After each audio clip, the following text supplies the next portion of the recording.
정약용은 유배지에서 두 아들에게 이런 말을 남긴 적이 있습니다. 마음을 준다고 해서 마음이 닿는 것은 아니며 진심이 상대에게 닿으려면 그 사람의 눈높이에서 건네야 한다고. 그대들은 혹시 이런 경험이 있지 않으십니까? 손주의 얼굴만 봐도 가슴이 벅찬데 정작 그 손주는 할머니, 할아버지보다 손 안의 작은 화면에 더 빠져 있는 순간 말입니다. 그 순간의 서운함을 아십니까?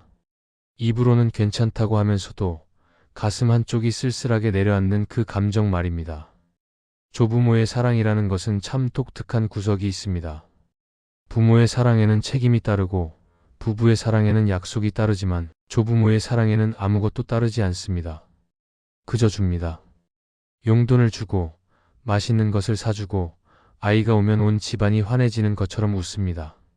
생일이면 며칠 전부터 무엇을 해줄까 고민하고 명절이면 손주가 좋아하는 반찬을 하나라도 더 올립니다. 아이가 고맙다는 말을 하지 않아도 괜찮습니다. 웃는 얼굴 한 번이면 충분합니다. 그런데 그 웃는 얼굴마저 점점 보기 어려워집니다. 아이가 자랍니다. 초등학교 때까지는 할머니 집에 오면 신발도 벗기 전에 안겼던 아이가 중학생이 되면 거실에 앉아 전화기만 들여다봅니다. 고등학생이 되면 명절에 오는 것 자체를 귀찮아합니다. 할머니가 무엇을 해줘도 고개만 살짝 끄덕이고 할아버지가 말을 걸어도 짧게 대답하고 방으로 들어갑니다. 조부모는 생각합니다. 내가 뭘 잘못한 걸까? 이렇게까지 해주었는데 왜 이 아이는 나를 찾지 않는 걸까? 서운합니다. 그러나 그 서운함을 말할 곳이 없습니다. 자식에게 말하면 예민하다는 소리를 듣고 손주에게 말하면 관계가 더 멀어질까 두렵습니다. 그래서 삼킵니다. 혼자 삼키고 혼자 쓸쓸해합니다. 많은 사람들은 이렇게 믿습니다. 사랑은 주면 줄수록 돌아온다고. 정성을 다하면 상대도 마음을 여는 것이 당연하다고. 그러나 사랑에도 방향이 있고 언어가 있습니다. 같은 말이라도 어떤 사람에게는 닿고 어떤 사람에게는 스쳐 지나갑니다. 같은 정성이라도 어떤 방식은 따뜻하게 느껴지고 어떤 방식은 부담이 됩니다. 조부모의 사랑이 서운함으로 끝나는 이유는 사랑이 부족해서가 아닙니다. 사랑의 방향이 상대에게 닿지 못하고 있기 때문입니다. 왜 닿지 못하는 것일까요? 그리고 어떻게 해야 닿을 수 있는 것일까요? 오늘 그 이야기를 천천히 풀어보려 합니다. 그리고 이 이야기의 끝에서 그대들은 아마 서운함을 내려놓는 것이 사랑을 포기하는 것이 아니라는 뜻밖의 답을 만나게 될 것입니다. 세상에는 오래된 믿음 하나가 있습니다. 많이 줄수록 가까워진다는 믿음입니다. 부모가 자식에게, 조부모가 손주에게 무언가를 줄 때 그 마음 밑바닥에는 이 믿음이 깔려 있습니다. 좋은 것을 사주면 기뻐할 것이고, 기쁘면 자주 찾아올 것이고, 자주 찾아오면 사이가 가까워질 것이라고. 그 논리는 틀리지 않은 것처럼 보입니다. 그러나 정약용이라면 이렇게 말했을 것입니다. 사람의 마음은 받는 것의 양으로 열리지 않으며 이해받고 있다고 느낄 때 비로소 열린다고. 이것은 심리학에서도 확인되는 이야기입니다. 사람은 물질적 호의보다 정서적 공명에 더 깊이 반응합니다. 아이에게 비싼 선물을 사주는 것보다 그 아이가 지금 무엇에 관심이 있는지를 알아주는 것이 관계를 더 가깝게 만듭니다.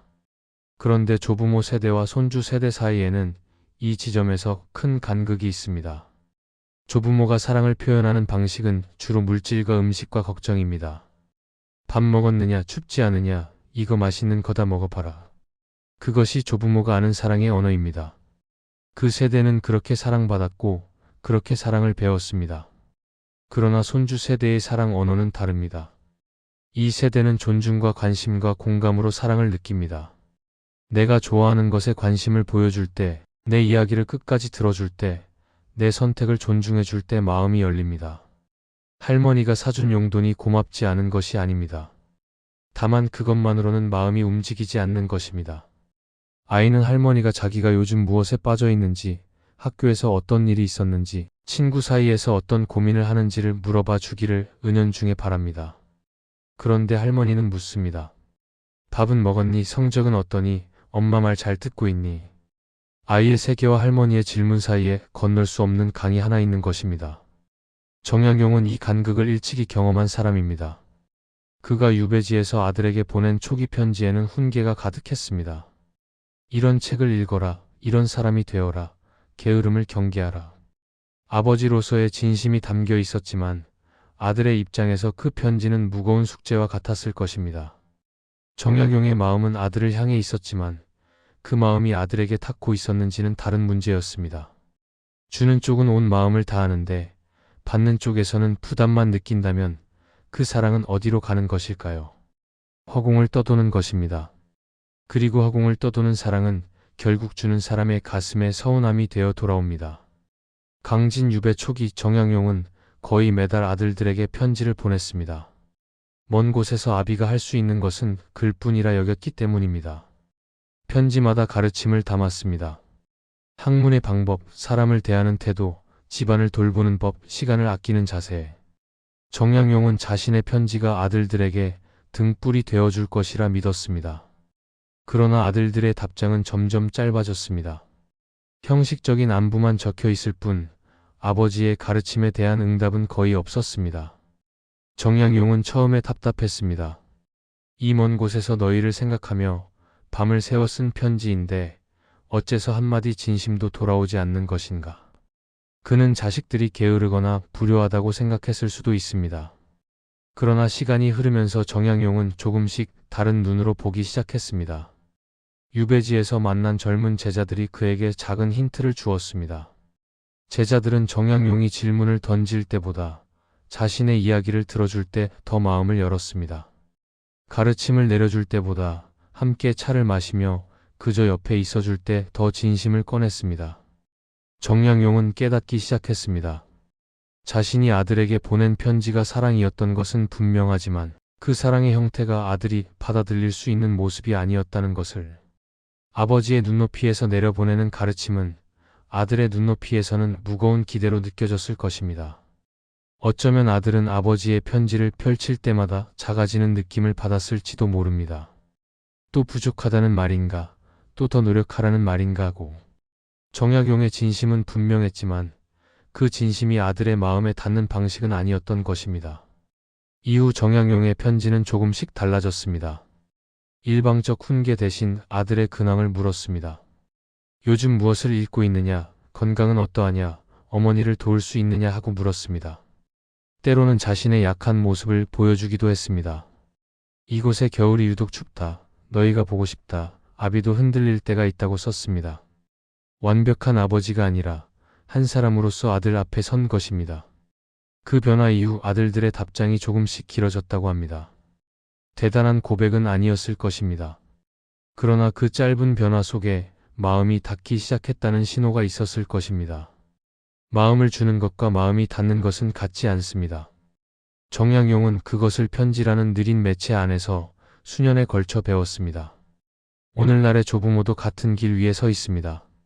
손주에게 마음을 쏟고 있지만 그 마음이 닿고 있는지를 한 번도 물어본 적이 없다면 정약용의 초기 편지와 다르지 않은 것입니다.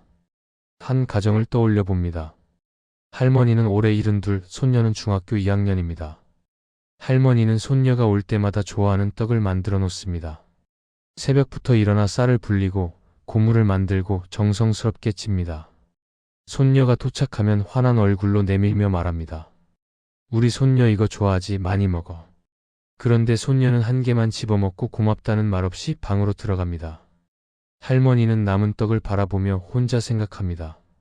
이 아이는 왜 할머니 마음을 모를까? 그러나 손녀의 속마음은 다릅니다. 손녀도 할머니를 싫어하는 것이 아닙니다. 다만 14살의 세계에서 떡은 사랑의 신호로 읽히지 않습니다. 그 나이의 아이에게 사랑이란 자기가 요즘 좋아하는 음악을 같이 들어주는 것이고 학교에서 있었던 일을 물어봐 주는 것이고 자기 이야기에 웃어주는 것입니다. 할머니의 떡은 정성이지만 손녀에게는 매번 반복되는 의무처럼 느껴질 수도 있습니다. 또 먹어야 하나, 안 먹으면 할머니가 섭섭해 하시겠지. 그 미세한 부담이 오히려 거리를 만듭니다. 또 다른 가정을 봅니다. 할아버지는 75, 손자는 고등학교 1학년입니다. 할아버지는 손자가 올 때마다 용돈을 줍니다. 10,000원짜리 몇 장을 봉투에 넣어 공부 열심히 하라며 손에 쥐어줍니다. 손자는 고맙습니다 하고 받지만 그 뒤로 할아버지와 이야기를 나누지는 않습니다. 할아버지가 학교 이야기를 물으면 짧게 대답하고 옛날 이야기를 시작하면 슬그머니 자리를 뜹니다. 할아버지는 생각합니다. 돈만 받고 정은 없구나. 쓸쓸함이 밀려옵니다. 그러나 손자의 입장에서 보면 할아버지의 질문은 늘 같은 패턴입니다. 공부는 잘 되느냐? 장래 희망이 뭐냐? 아버지 말 잘 듣고 있느냐? 손자가 요즘 고민하는 것은 친구 관계이고 관심 있는 것은 운동이고 속으로 불안한 것은 미래에 대한 막연한 두려움입니다. 그러나 할아버지에게 그런 이야기를 꺼내본 적이 없습니다. 할아버지가 그런 것에 관심이 있을 거라고 생각하지 못하기 때문입니다. 두 사람 사이에 벽이 있는 것은 아닙니다. 다만 서로 다른 언어로 사랑하고 있을 뿐입니다. 마음을 주는 것과 마음이 닿는 것은 같지 않습니다. 할머니의 떡도 할아버지의 용돈도 사랑입니다. 그것은 의심할 여지가 없습니다. 그러나 그 사랑이 손주의 마음에 닿으려면 한 가지가 더 필요합니다. 상대의 세계로 건너가는 것입니다. 손녀가 좋아하는 노래가 뭔지 물어보는 것, 손자가 요즘 무엇 때문에 웃고 무엇 때문에 힘든지를 궁금해하는 것. 그것은 떡을 만드는 것보다 쉬울 수도 있고 어쩌면 훨씬 어려울 수도 있습니다. 왜냐하면 자신이 모르는 세계로 한 발을 내딛어야 하기 때문입니다. 이 이야기는 조부모와 손주 사이에만 머물지 않습니다. 성인 자녀와 노부모 사이에도 같은 구조가 흐르고 있습니다. 한 가정을 떠올려 봅니다. 어머니는 올해 74세, 딸은 48입니다. 어머니는 딸에게 자주 전화합니다. 밥은 먹었느냐? 애들은 잘 있느냐? 남편은 어떠냐? 딸은 처음엔 공손히 받지만 바쁜 날에는 전화가 길어지면 마음이 조급해집니다. 어머니는 그 조급함을 목소리에서 느낍니다. 그리고 전화를 끊은 뒤 혼자 생각합니다. 이제 나는 딸에게도 귀찮은 사람이 되었구나. 어머니가 원하는 것은 사실 단순합니다. 딸이 자신을 아직 필요로 한다는 느낌, 자신이 여전히 누군가에게 중요한 사람이라는 확인. 그러나 그 필요를 확인하는 방식이 잦은 전화와 걱정이 되면 딸의 입장에서는 부담이 됩니다. 어머니의 마음은 사랑이지만 딸에게 도달하는 것은 간섭처럼 느껴집니다. 여기서도 주는 사랑과 받는 사랑 사이에 간극이 있습니다. 이 간극은 사회로 확장되면 더욱 선명해집니다. 노년 세대는 젊은 사회로부터 점점 멀어지는 느낌을 받습니다. 빠르게 변하는 세상에서 자신의 경험과 지혜가 더 이상 쓸모없다고 느끼고 젊은 세대가 자신들을 존중하지 않는다고 서운해합니다. 그러나 젊은 세대의 입장에서 보면 노년 세대의 조언이 때로는 자신의 현실과 맞지 않는 예시이야기처럼 들립니다. 양쪽 모두 선의를 가지고 있지만 서로 다른 시간 위에 서 있기 때문에 그 선의가 엇갈리는 것입니다. 정약용도 이 엇갈림을 겪은 사람입니다. 유배에서 풀려난 뒤 세상은 그가 떠나 있던 18년 사이에 적잖이 변해 있었습니다. 한때 그의 말에 귀 기울이던 사람들은 이미 각자의 자리에서 각자의 방식으로 살아가고 있었습니다. 정약용의 학문과 경험이 빛바랜 것은 아니었지만 그것을 받아들이는 세상의 방식이 달라져 있었습니다. 그때 정약용이 택한 태도는 서운해하는 것이 아니었습니다. 자신의 자리에서 묵묵히 글을 쓰는 것이었습니다. 알아주기를 바라지 않고 다만 자기 몫의 일을 하는 것. 그 태도가 결국 세월을 이겨냈습니다. 그의 저술은 그가 세상을 떠난 뒤에야 비로소 빛을 발했습니다. 내가 준 만큼 돌아와야 한다는 기대는 모든 관계를 경직시킵니다. 조부모와 손주 사이에서도, 부모와 자녀 사이에서도, 노년과 사회 사이에서도 마찬가지입니다. 기대가 사라지지 않는 한 서운함도 사라지지 않습니다. 그렇다면 어떻게 해야 하는 것일까요? 사랑을 멈추라는 뜻은 아닙니다. 다만 그 사랑의 끝에 매달린 기대의 끈을 조용히 놓아야 한다는 뜻입니다. 여기서 방향을 돌려 자기 자신에게 물어야 할 질문이 있습니다. 나는 왜 손주의 반응에 이토록 흔들리는가? 손주가 웃어주면 하루가 환해지고 손주가 무심하면 하루가 무너지는 이 마음은 어디서 오는 것인가? 이 질문은 불편하지만 정직하게 마주해야 합니다. 왜냐하면 그 답 속에 서운함의 뿌리가 있기 때문입니다. 노년에는 자신의 존재를 확인해주는 것들이 하나씩 사라집니다.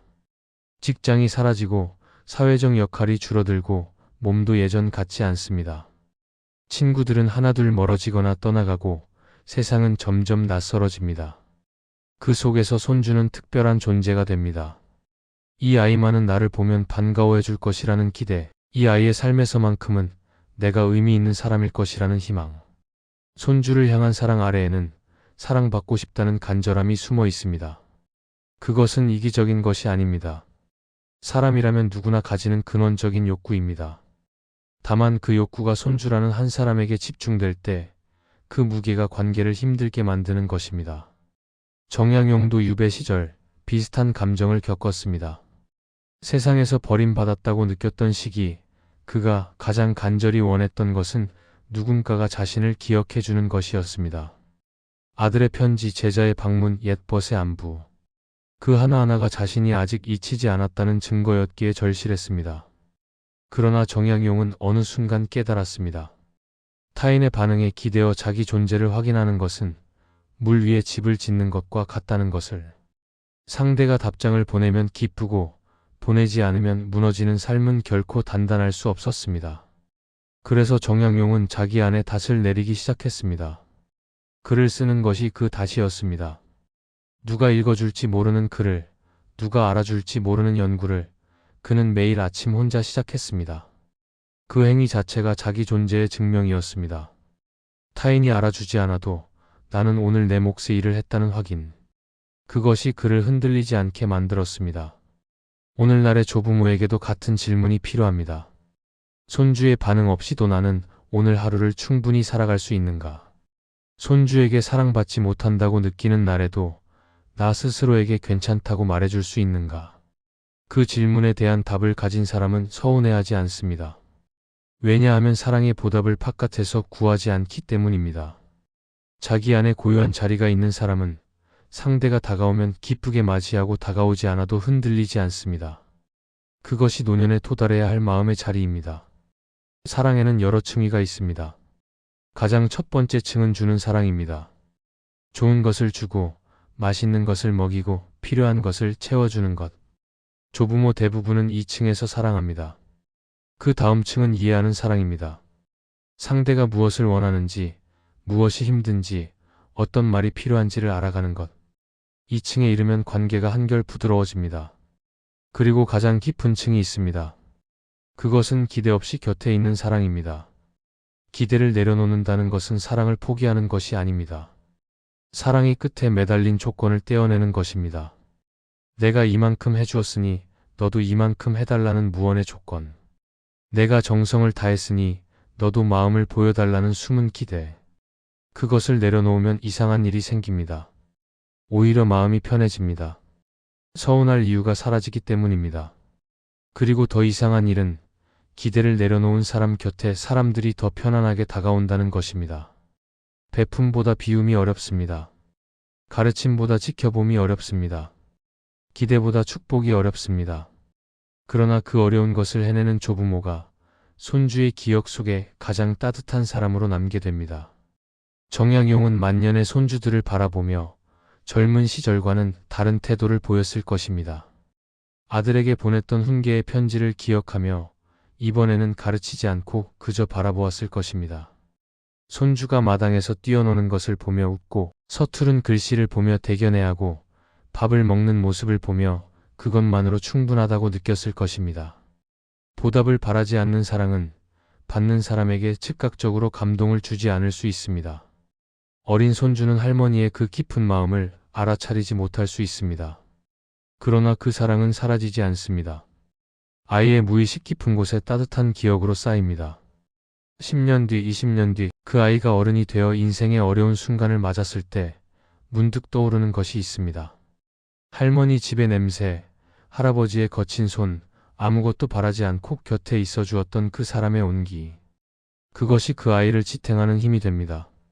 사랑은 당장 열매를 맺지 않아도 됩니다. 씨앗이면 충분합니다. 단, 기대라는 무거운 돌로 그 씨앗을 덮지만 않는다면. 정약용의 만년은 고요했습니다.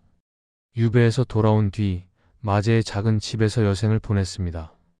세상의 관심은 이미 그에게서 멀어져 있었고 찾아오는 이도 드물었습니다. 그러나 그 고요함 속에서 정약용은 가장 소중한 시간을 보냈습니다. 손주들이 마당을 뛰어다니는 소리를 듣고 아내와 함께 아침 햇살 아래 앉아있고 계절이 바뀌는 것을 느리게 지켜보는 것. 젊은 시절에는 보이지 않았던 것들이 노년의 눈앞에 선명하게 펼쳐졌습니다. 그는 아마 생각했을 것입니다. 아들에게 보냈던 수백 통의 편지 중에서 아들의 마음에 진짜 남은 것은 무엇이었을까? 학문을 가르친 문장이었을까? 게으름을 꾸짖은 문장이었을까? 아마 그 어느 것도 아닐 것입니다. 남은 것은 아버지가 멀고 외로운 곳에서도 자신을 잊지 않았다는 사실 그 자체일 것입니다. 편지의 내용이 아니라 편지를 보냈다는 행위. 가르침의 무게가 아니라 아비가 거기 있었다는 존재. 그것이 결국 세월을 이기고 남는 것입니다. 손주와의 관계도 같습니다. 아이가 어른이 되었을 때 기억하는 것은 용돈의 액수가 아닙니다. 떡의 맛도 아닙니다. 할머니 집에 들어설 때 맡았던 그 특유의 냄새, 할아버지가 손을 잡았을 때의 거칠지만 따뜻했던 감촉, 아무 말 없이 옆에 앉아 있어도 편안했던 그 공기. 그런 것들입니다. 측정할 수 없고 설명할 수도 없지만 평생을 따라다니며 그 사람의 뿌리가 되어주는 것. 그것이 조부모가 남기는 진짜 유산입니다. 도입에서 이런 질문을 드렸습니다. 왜 손주에게 온 마음을 쏟는데 서운함으로 끝나는 것일까요? 이제 그 답이 보이지 않습니까? 서운함의 뿌리는 사랑의 부족이 아니라 사랑에 매달린 기대에 있었습니다. 내가 준 만큼 돌아와야 한다는 마음, 내 사랑을 알아줘야 한다는 바람. 그것을 내려놓는 순간 사랑이 비로소 순수해집니다. 그리고 순수해진 사랑만이 상대에게 닿습니다. 지금 당장은 아닐 수 있습니다.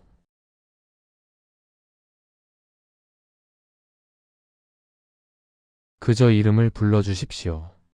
그리고 이렇게만 말해보십시오. 할머니가, 할아버지가 그냥 내 목소리가 듣고 싶었다고. 그 한마디에 아무런 기대도 붙이지 마십시오. 돌아오는 대답이 짧아도 괜찮습니다. 그것으로 충분합니다. 그 한마디가 아이의 마음속 어딘가에 조용히 내려앉을 것입니다. 그리고 먼 훗날 그 아이가 세상에서 가장 외로운 순간을 맞았을 때 그때 비로소 그 한마디가 떠오를 것입니다. 결국 남는 것은 무엇을 해주었느냐가 아닙니다. 곁에 있어 주었다는 기억 그것뿐입니다.